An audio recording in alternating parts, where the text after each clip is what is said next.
Over the icy waters of the Arctic Circle, near the secluded fjord of Tromsø in northern Norway, 30 British Lancasters, piloted by Britain's finest airmen, dove into position on one of the most crucial missions of their careers. Their sights were set on the German Battleship Tirpitz, a monolithic floating citadel and the Third Reich's crown jewel. Recognized as a maritime powerhouse throughout Europe, Hitler lauded it as the pride of the German Navy, while Winston Churchill ominously dubbed it the Beast. To Churchill, this behemoth was not just a ship, but a supreme threat to the heart of the Allies. The German menace was tasked with guarding the Baltic and preventing any supplies from reaching the Soviets, keeping the Allies fractured. Its continued existence compelled Churchill to risk his nation's most elite aviators in a bid to neutralize it, even as it hid in the waters of the Arctic Circle. Yet Tirpitz was not bound to be an easy target. After enduring over 30 large-scale Allied attacks, it was still alive, earning the title of an unsinkable battleship. However, on November 12, 1944, the moon's gleam on the Tromsø fjord was eclipsed by the British Lancaster bombers. The distant hum became a deafening roar for the Germans on board Tirpitz and along the coast as they scrambled to their anti-aircraft batteries. As they manned their positions, the skies ignited in a tempest of flak and explosive fury. Amidst that maelstrom, the Tirpitz faced a force unlike anything it had seen before. The Lancasters' hulls were loaded with 12,000-pound earthquake bombs called tall boys, a new weapon with terrible power. If they couldn't sink the Tirpitz, nothing would. After Hitler claimed the reins of power in the early 1930s, he did more than merely advance Germany's rearmament. He pushed forward with his vision of restoring all military branches, not least the Navy, to their former glory. This dream materialized on April 1, 1939. With the gleaming battlecruiser Scharnhorst anchored in Jade Bay at Wilhelmshaven, the Führer proudly introduced Kriegsmarine Chief Erich Raeder to an assembly of top military officials. Amid the pompous ceremony, Hitler unveiled and oversaw the launching of the new crown of the German Navy, the battleship Tirpitz, sister to the mighty Bismarck, which had been launched just months before. With a slight size advantage over her older sister, Tirpitz instantly became the largest and most powerful battleship in all of Europe. Named in honor of Grand Admiral Alfred von Tirpitz, a stalwart of the Kaiser's Navy from 1898 to 1918, the ship was a nod to Germany's naval golden era. These colossal and groundbreaking Bismarck-class super battleships were a defiant move by Germany to assert its power against the navies of other European nations. Dreamed up by the Third Reich and built by a rejuvenated naval industry, these ships stood as Germany's counterpunch to the French Richelieu-class battleships of 1935. The French vessels, in turn, had risen as a response to the Italian Littorio-class vessels, designed to challenge the UK's naval dominance. Thus, the fierce naval race in Europe paved the way for a new kind of German super battleship, one that would become an unyielding pain in the neck for France and Britain.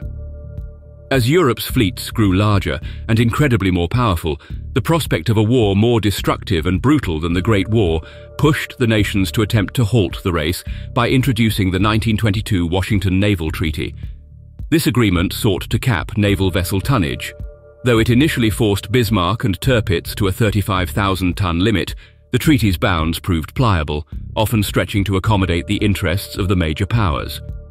A case in point, following Japan's 1937 treaty exit, the tonnage ceiling expanded to 45,000 tons, propelling nations, including Germany, to beef up their naval arsenals. But Hitler's plan to dominate the seas around Europe did not stop at building larger battleships. A new doctrine was needed. At the same 1939 gathering, he and Admiral Raeder unveiled Plan Z, a blueprint for a mighty Kriegsmarine consisting of 10 battleships, even more powerful than Bismarck and Tirpitz, 4 aircraft carriers, 15 pocket battleships, a staggering 250 U-boats, and a fleet of over 100 destroyers and cruisers. Though the construction of this force was estimated for 1948, its mere conceptualization thrilled the Führer, with the possibility of dethroning the Royal Navy once and for all. But Hitler's own power hunger came to undermine him. Instead of waiting for 1945 to launch his war in Europe, as he had promised Navy Chief Erich Raeder, he forced Britain and France into conflict by 1939, which would mean Germany would be hard-pressed to build the vast fleet that was promised by Plan Z, as most strategic resources were funneled towards the war effort. Yet, among its ranks, Bismarck and Tirpitz were still some of the most destructive vessels on Earth, and it was feared they would play a large part in the war that had just begun. Despite being only 2 ships, the mere mention of Tirpitz and Bismarck evoked images of unmatched power, with only a few British and French vessels hoping to outgun them. Their dominance could shift the Atlantic's balance of power, directly threatening Allied naval and merchant vessels. The Atlantic was Britain's lifeline, assuring the steady flow of troops, supplies and resources, particularly from the United States. If unleashed on the Atlantic, these 2 ships could single-handedly disrupt these vital shipping lanes, jeopardizing the entire war effort. Avoiding them would require massive rerouting and resource diversion. Beyond their material value, these battleships symbolized the pinnacle of German naval prowess and a constant reminder that Germany could oppose the Allies at sea. Leaving them operational would be a vast boost for Nazi Germany. However, targeting these massive warships sparked debate among the Allies. Some believed focusing so intensely on these vessels might siphon resources away from other urgent fronts. Others argued that the immediate threat came from merchant raiders and submarines disrupting shipping routes, not from battleships. Ultimately, the peril of allowing Tirpitz and Bismarck to roam freely was deemed too immense to ignore. Their destructive potential and symbolic importance galvanized the Allies to prioritize their destruction. Witnessing the German super battleships in action only intensified this resolve. Tirpitz's sister ship Bismarck had already demonstrated its destructive power by sinking Britain's flagship battlecruiser HMS Hood. This grim encounter underscored Tirpitz's potential threat if left unchecked in the Atlantic. After the HMS Hood tragedy, Bismarck became the prime target for the British fleet. Over several days, it faced relentless pursuit and a series of blistering engagements. As British forces checked Bismarck, its fate was sealed when aircraft from the carrier HMS Ark Royal launched torpedoes that jammed Bismarck's rudder, taking away its maneuverability. This allowed British warships, including the battleships HMS King George V and HMS Rodney, to close in. On May 27, 1941, after a fierce bombardment, Bismarck was scuttled by its crew to prevent capture and was sent to the deep. This marked a significant victory for the Allies, eliminating a major threat to their Atlantic naval operations. But her sister remained at large, and the Allies now knew what it could do. For Churchill, addressing Tirpitz was deeply personal. He was driven to sink Tirpitz as decisively as its sibling.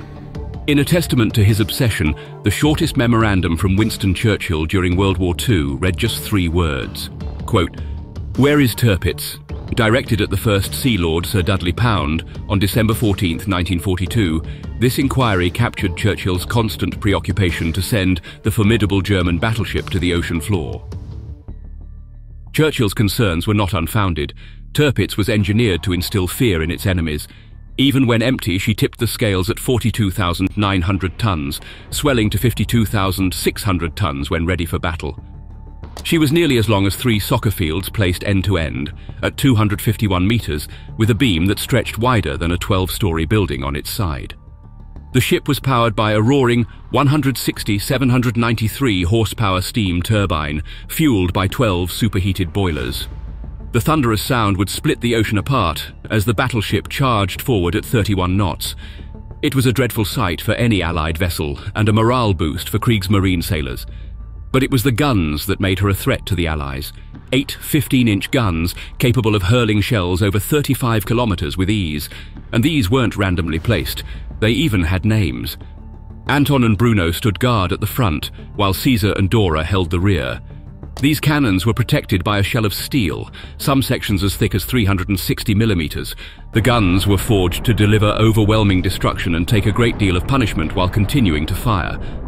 Her secondary armaments were equally impressive, with 5.9-inch guns and even more 4.1-inch ones guarding her flanks. If planes dared approach, she had a swarm of anti-aircraft guns, initially 28, but later bolstered to an intimidating 58 as it became clear the RAF would be throwing all its might against the battleship. If that wasn't enough, Tirpitz carried a deadly surprise, the Arado AR-196 seaplane. Swift hunters of the sky, these were her eyes and claws against lurking submarines. With her final modifications, she bore torpedo launchers, ready to deliver devastating underwater strikes. A thick belt of 320mm steel girded her against enemy shells, topped by 2 decks armored like fortress walls. She was at the top of the line regarding battleships, but she was not invulnerable, especially to organized, combined attacks, and that was just what the British had in mind. Tirpitz was hunted from the start. Before she could fully show her might, the British tried to sink her before she could finish her sea trials. With the loss of her sister ship Bismarck, Tirpitz was confined to the strategic waters of Norway, an anchored and ever-watchful floating fortress protected by the land and a dedicated crew of over 2,000. But the British had an ace up their sleeve, the decoded secrets of the Enigma machine. They knew her every move, and the Germans were unaware of this vulnerability. Thus the British were ready when Tirpitz roared into action in early 1942. From her first combat mission, she would be pursued and hunted mercilessly. She was the greatest battleship, but also the most prominent target. Despite early efforts to sabotage her, the full weight of Allied efforts bore down on Tirpitz only after its menacing potential was plainly demonstrated. The event that triggered this was the catastrophe of July 2nd, 1942. Paint had not yet dried on Tirpitz when she lurked in northern Norway's waters alongside a German warship fleet, preparing to ambush Allied convoy PQ-17 en route to the USSR. Although Tirpitz didn't engage the convoy directly, its sheer presence was enough to cast a shadow of terror amid the Allied forces. When the Allies learned the fearsome battleship was in the area, Allied command ordered the convoy to scatter, inadvertently turning themselves into easy pickings. German air and naval units didn't miss this chance and annihilated 24 Allied ships. The sole idea of Tirpitz had thrown a wrench at the Allied operation. The carnage of convoy PQ-17 was a grim reminder of the urgency to neutralize Tirpitz. Previous aerial bombardments by the RAF had proved fruitless. It was clear that new tactics were needed. The Admiralty theorized that the key might lie in executing a covert, close-quarters assault against the anchored battleship. As such, Operation Title was born. This mission was audacious, to say the least. Using 2-man human torpedoes, known as chariots, the plan was to approach Tirpitz stealthily and attach explosives to its hull. On the night of October 31st, 1942, the hour had come. 6 commandos, the best of the best, geared up for what they knew might be a mission with a one-way ticket. Under the shroud of night, a submarine approached the Norwegian coastlines, slipping past German sentinels. The men and their chariots were deployed into the freezing waters, and they embarked on their journey toward Tirpitz, piercing complete darkness. However, the unpredictable North Sea had its own challenges to offer. The powerful undercurrents wrestled with the chariots, throwing them off course. 2 chariots were lost to the ocean's currents, forcing a retreat for their operators. The rest pressed on. But the sea was unrelenting. Battered by the currents and potentially compromised equipment, they found it impossible to fasten the explosives onto Tirpitz. As the first light of dawn pierced the horizon, the grim reality set in. The mission was a failure. Exhausted and disheartened, the remaining commandos abandoned their chariots and made the grueling swim back to the submarine. Despite their valiant efforts, Tirpitz sat untouched, its threat greater than ever. In the aftermath of Operation Title's unfortunate failure, British commando leadership remained steadfast in believing that a covert operation was the only way to bring down the colossal ship. They were convinced that the mission's collapse wasn't due to a flaw in the strategy, but somewhat uncontrollable external factors. September 1943 marked the onset of Operation Source, a renewed attempt to incapacitate Tirpitz via a commando operation. This time, British agents took to the seas with 6 X-class midget submarines, each loaded with explosive side cargoes designed to cripple the iconic battleship and other prominent German vessels in Norway. The challenge was monumental. The minuscule size of these submarines did little to lessen the dangers faced by their intrepid crews. From evading German anti-submarine defenses to navigating the treacherous Norwegian underwater topography, these men were in for a grueling ordeal. Of the original 6 commandos, only half reached their targets, yet it was X6 and X7 that would etch their names into history when the infiltrator successfully planted their explosives on the outer hull of Tirpitz. The subsequent explosion tore through the battleship's underbelly, ripping open fuel tanks, buckling bulkheads, and inducing flooding that saw thousands of tons of water rushing into the vessel. The aftermath was catastrophic. Generators were rendered useless, the turret, Dora, was knocked off its bearings, and the ship's reconnaissance float planes lay in ruins. The operation had been a massive success. The German super battleship had been crippled but not destroyed. Nevertheless, the extensive damage meant that Tirpitz would be out of the war for several months at least. But there was a heavy toll to be paid. X5's fate remains shrouded in mystery. X6, after executing its part of the mission, was forced to emerge, resulting in its crew's capture. The same was the case for X7. The good news was Tirpitz's aura of invincibility had been shattered, setting the stage for even more daring and explosive operations to take out of the face of the Earth. In April 1944, as they evaluated their previous failed efforts to sink Tirpitz, the Allies decisively pivoted their tactics with Operation Tungsten.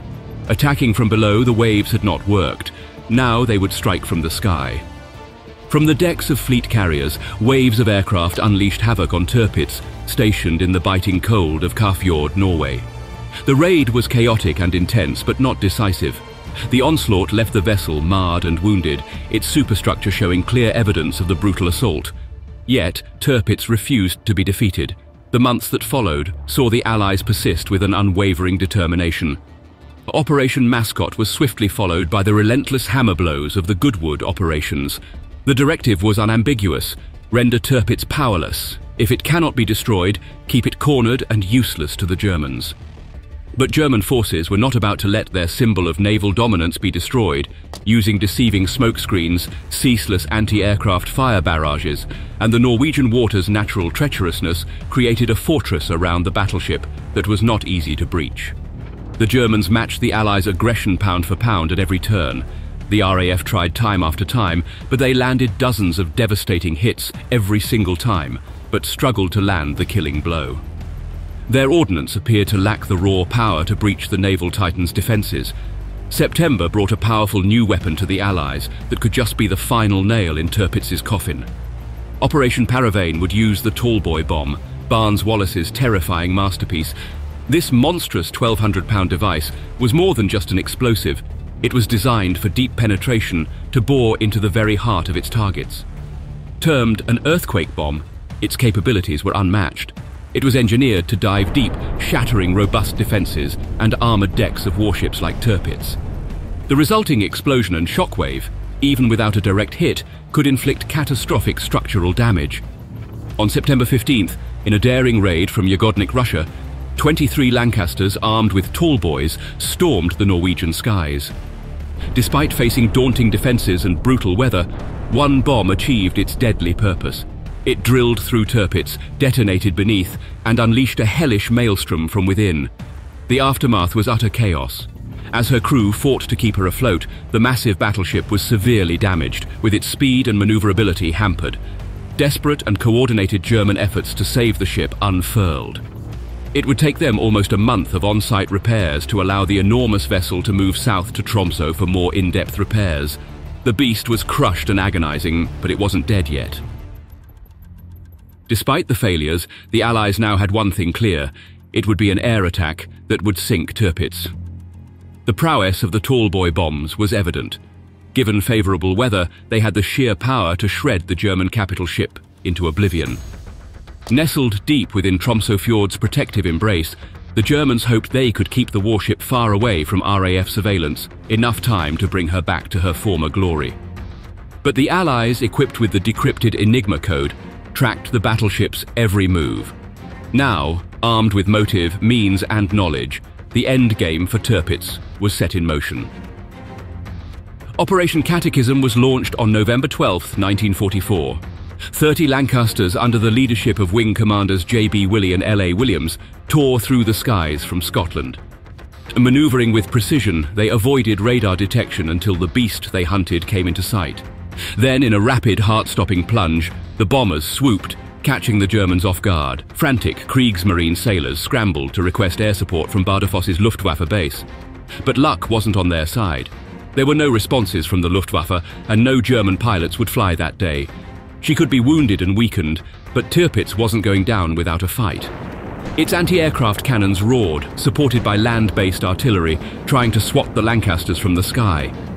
Flak illuminated the horizon, a deadly dance, as the raid hit its climax. At 9:35 a.m., Tirpitz turned its 15-inch guns on the Lancasters in a desperate move. The ship's artillery managed to scatter the assault, albeit briefly, but the relentless barrage continued, and then the moment of reckoning. 32 Lancasters from the elite number 9 and 617 squadrons unleashed a tempest of 29 tall boys. Amidst the firestorm, 2 bombs found their mark, and another fell dangerously close. The waters churned violently, and the deafening detonations split the air. Bombs rained around the pride of the Kriegsmarine. Many embedded themselves in the seabed, obliterating chunks of the sandbank that acted as Tirpitz's protective cradle against capsizing. One of the tall boys slammed through the deck between turrets Anton and Bruno, but didn't detonate. Another hit amidships, carving out a gaping wound between the aircraft catapult and the funnel. The belt armor adjacent to the impact was obliterated. Some reports describe a third bomb grazing the port side of turret Caesar. Tirpitz was being torn apart, but it continued to fight back her attackers, then turned white in a searing flash. A thick column of smoke rose over 100 meters over the ship. The ship's magazines had detonated. The once unsinkable ship was broken, and left without power, she finally stopped fighting. A mere 10 minutes post-explosion, Tirpitz leaned grotesquely at 60 degrees. It was time. Men started pouring out, attempting to flee the wounded giant, as it succumbed to the waters. The scene was brutal. Around 100 sailors swimming for the shore were caught in the fiery blast of one of Tirpitz's turrets. From the original crew of 1,200 souls, only 82 survived the sinking ship, thanks to a last-minute rescue unit that hacked through the hull, yanking them from a watery grave. In the aftermath, fingers pointed directly at the Luftwaffe. Their abysmal defense of Tirpitz sparked rage. Major Heinrich Oehler of the 3rd Jagdgeschwader 5 became the scapegoat, standing accused of neglecting the Kriegsmarine's pleas for air support. His trial in Oslo was marked by chilling whispers of execution. Nevertheless, he was slapped with a 3-year sentence, and a mere month saw him free, albeit demoted and thrust into a Me-262 squadron back in Germany. Later probes would highlight a tragic lapse in communication between the Kriegsmarine and Luftwaffe, sealing Tirpitz's fate that day. The skeletal remains of Tirpitz prevailed in the spot for years after the war, until German-Norwegian recovery efforts rescued most of the remains from 1948 to 1957. The legacy of the battleship Tirpitz offers a profound exploration into the intricacies of psychological warfare and strategic significance during World War II.